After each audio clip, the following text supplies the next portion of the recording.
Alright dudes, welcome back to another Disgaea RPG video. And today, we're going to be talking about something that probably doesn't appeal to all of you guys, because I know not all of you guys spend money on these type of games, but we're going to talk about purchases and we're going to talk about people who spend money in Disgaea RPG. Before we go in and talk about this, please consider subscribing to the channel, like the video, and as always, engage, talk down below, let me know what you've got to say about this subject. So, what I want to talk about just now is the lack of sales in Disgaea RPG. Okay, so in Disgaea RPG, you've got two different sections when you go to the store. And apart from when you make your first purchase, you get buy one, get one free. Every other purchase though, it just has like a bonus amount of quartz. So buy 1,470 quartz and get 300 free or something along those lines, okay? And this valuation that you can see, obviously I might not be in the same country as you, so these amounts will vary country to country. By the way, do a quick conversion and let me know if currency is cheaper in your country. I'd be interested to know. But yeah, apart from this, their base pricing, their baseline pricing, it doesn't change. It doesn't change. The only thing that Disgaea really does to add value to their purchases is they put out these packs, okay?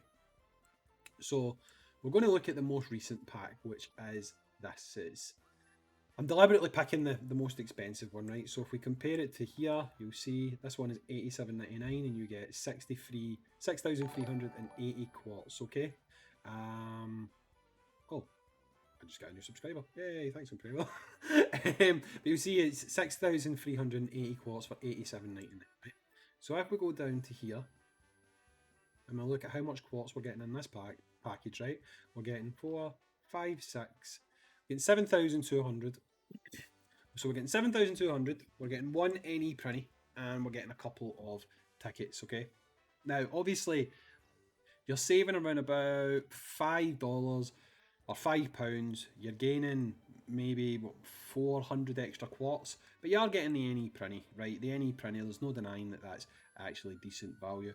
However, if you compare that to other gacha titles, so things like the main ones that I've got exposure to is Seven Deadly Sins Grand Cross and also Dokkan Battle. Dokkan Battle is the one I'll use to start off with. Dokkan Battle has something very similar to this, and it's called Pilaf's Trove, okay? Pilaf's Trove, you go in and you buy packs, and those packs will give you like special summoning tickets that might give you a full multi with usually with a guaranteed featured unit as well, which is actually quite a big deal.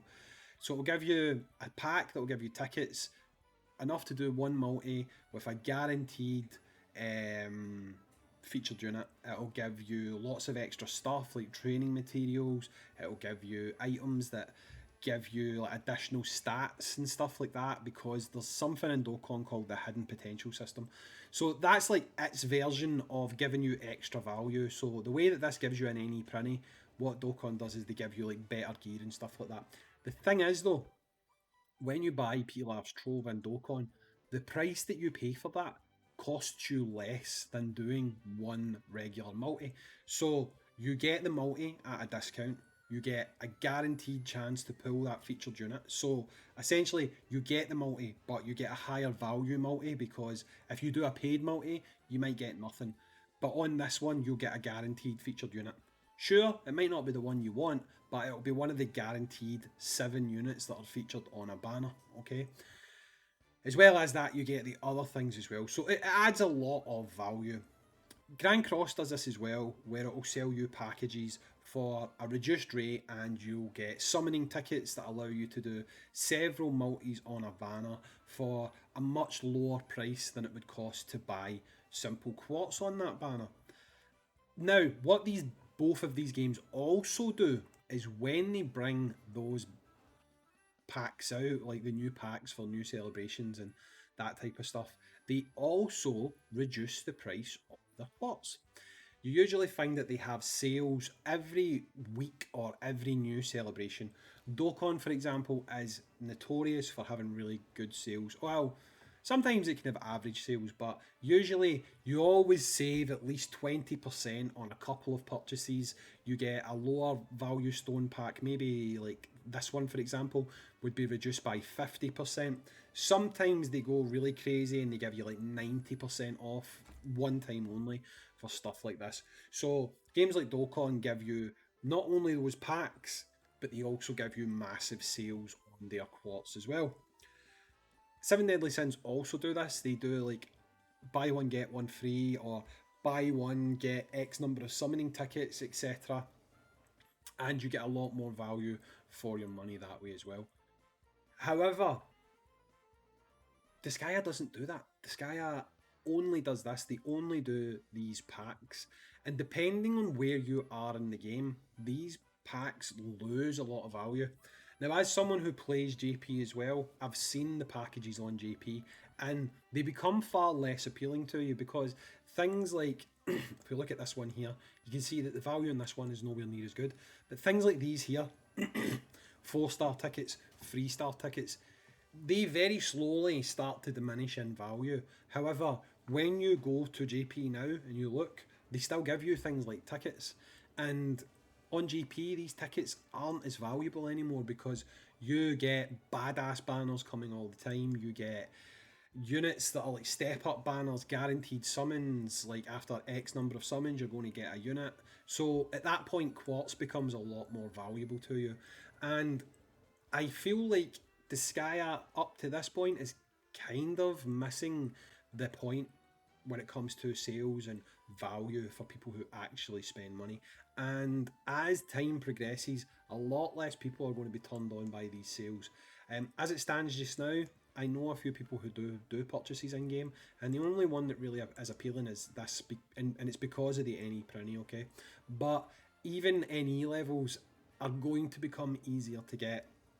I mean, I've told you guys already about Adele's training. You've got Axel's contest. You've got fishing trips. There's a lot of ways that getting NE levels for characters are going to become a lot easier. So even after a while, the NE Prinny is going to start to lose its shine a little bit because, as well as all these things, you're also going to get the black market that allow you to trade in your useless characters or your useless dupes, and you'll get black market coins, and you can buy any prinnies, you can buy prinny hides. So they do start to lose their value quite a bit. So I personally feel that Bolt Trend need to tackle this and they need to do something about it. They've already shown us that they can do some things differently to JP, and one of the things that I think they need to do for people who spend money on the game is start introducing better sales. Now, not only is this going to make it better for people who spend money, it's also going to give people an incentive who maybe are casual spenders who occasionally drop money on gacha games. It's going to give them the incentive to, oh, there's a good sale, I think I'll buy a couple of quartz on this one. I just feel that the packages that they offer just now are a bit they don't really give you much of a saving, you know. The extras can sometimes make up for what they're offering. I just honestly I don't think they're very good.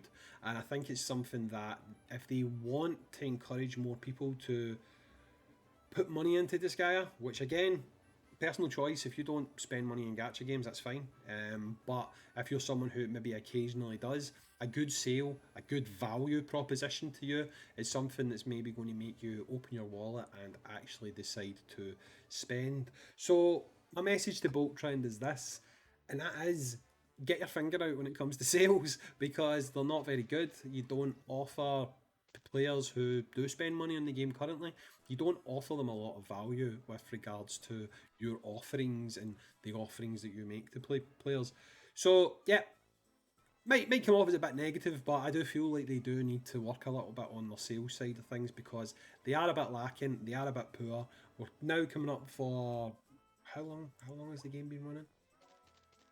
I've been playing it since day one, so 47 days. So we're coming up towards the 2 month point, and we actually haven't had a single sale. When pretty much every other gacha that I've ever played will at least have sales once a month. So it's definitely something that I think Bolt Trend need to get on top of. I don't know if you'll agree with me or not, because if you're a free-to-play player that's never going to spend money, then this video is just going to fly right over your head. But if you're someone who does occasionally spend on gacha games, you'll know where I'm coming from. Let me know in the comments down below, do you think that those packs that they do are enough? Do you think they offer enough value? Are they diverse enough? Are the things they put in there enough to make you go, oh yeah, that's much better value than just simply buying quartz? Or do you think it's little sweeteners that you can already tell that over the course of time, it's just not going to do it for you? I keep getting something in my throat. But anyway, guys, I've been Hayzink. Let me know in the comments down below what you think, and I'll catch you on the next Disgaea RPG video. Peace, dudes.